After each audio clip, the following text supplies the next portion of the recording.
hay una sorpresa.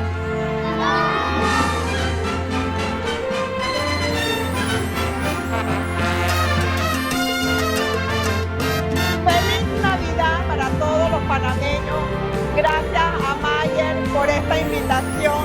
Todo está quedando hermoso. Gracias a la ministra que nos invitó a participar en su carro y estamos muy orgullosos de lo que están haciendo. Seamos felices, podemos hacerlo en grande y el 2026 va a ser un año excelente para todos.